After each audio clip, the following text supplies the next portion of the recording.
এই মেয়েটির ফুটবলের অসাধারণ স্কিল দেখলে আপনি অবাক হয়ে যাবেন। সে বিপক্ষ প্লেয়ারের মাথার উপরে যায় কিক দেন। তার এই দূরদূরান্ত শট দেখে দর্শক থেকে কোচ পর্যন্ত অবাক হয়ে যায়। এই খেলায় তারা এখনো পর্যন্ত 8 গোল পিছিয়ে আছে। মেয়েটিকে কোনোভাবে বিপক্ষ টিমের প্লেয়াররা ঠেকাতে পারে না। সে নিজে একা সব প্লেয়ারের ড্রিবলিং স্কিল দিয়ে নিজে একা বল পাস করে নিয়ে যায়। এটা দেখে বিপক্ষ প্লেয়ারের ক্যাপ্টেন অনেকটা রেগে যায়। ক্যাপ্টেন বলে মেয়েটিকে ঠেকাতে, কিন্তু মেয়েটি ছিল এক অসাধারণ ফুটবলার। সে বলটি প্রথমত আকাশের দিকে মেরে দেয়। এটা দেখে সব দর্শকরা অবাক হয়ে যায়। মেয়েটি তারপর লাফ দিয়ে দুজন প্লেয়ার মাথার উপর দিয়ে উঠে একটি জোরে শট করে। এই শটে ছিল এমন বেগ যেন ফুটবলে আগুন জ্বলছে। মেয়েটির শট দেখে বিপক্ষ টিমের কোচের মাথা ঘুরে যায়। গোলটি প্রথমত লাফ দিয়ে বলটি ধরে পেলে সে ভাবে বলটি হয়তো সে ধরে ফেলেছে, কিন্তু মেয়েটির শটের শক্তির কাছে গোলটি হেরে যায়। মেয়েটির গোল করা দেখে মেয়েটির বয়ফ্রেন্ড আর কোচ তো অনেক খুশি হয়ে যায়। মেয়েটিকে তখন তার টিমের প্লেয়াররা উৎসাহ দিতে থাকে যেমন হোক গোলগুলো শুট করা লাগবে, কারণ তারা অনেক কষ্ট করে ফাইনালে এসেছে, তাদের যেভাবে হোক কাপটা জিতায় লাগবে। এগুলো দেখে বিপরীত টিমের প্লেয়ার অনেক রেগে যায় এবং তাদের বলতে থাকে যেমন হোক মেয়েটিকে থামাতে হবে, প্রয়োজনে ফাউল করো, হলুদ কার্ড খাও, তবুও মেয়েটিকে থামাও।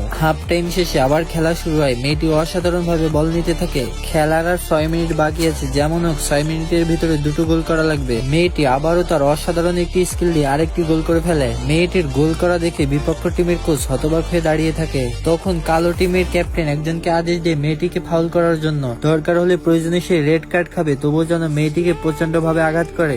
মেয়েটি আবার দূর দূরান্ত খেলা শুরু করে। তখন কালো টিমের একটি প্লেয়ার যে মেয়েটিকে প্রচুর ভাবে আঘাত করে ফেলে। মেয়েটিকে এভাবে বাজেভাবে মারার জন্য তার বন্ধুরা প্রতিবাদ করে এবং অনেক রেগে যায়, কারণ তারা মেয়েটিকে কোনোভাবে না ঠেকাতে পেরে খেলার নিয়ম ভঙ্গ করতেছে। তখন সঙ্গে সঙ্গে রেফারি আসে আর কালো টিমের পোশাক পরা মেয়েকে হলুদ কার্ড দেখায়। কালো টিমের প্লেয়াররা সবাই পরিকল্পনা করে এখন তাদের শুধু আঘাত করবে। তাদের ক্যাপ্টেনের পরিকল্পনা অনুযায়ী কালো টিমের মেয়েরা সবাইকে আঘাত করতে থাকে, বাজেভাবে মারতে থাকে। তারা মাটিতে পড়ে যায়, কিন্তু মেয়েটি উঠে দাঁড়ায়। খেলার মাত্র আর 1 মিনিট বাকি।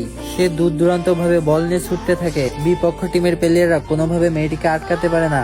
লাস্ট 1 মিনিটে মেয়েটি ড্রিবলিং দিয়ে এমন একটি শট মারে যে শট দেখে সবাই অবাক হয়ে যায়। মেয়েটির আগুনের গোলার মতো ছুড়ে যাওয়া বলটি অনেক দূর দূরান্ত ভাবে এগিয়ে যায়।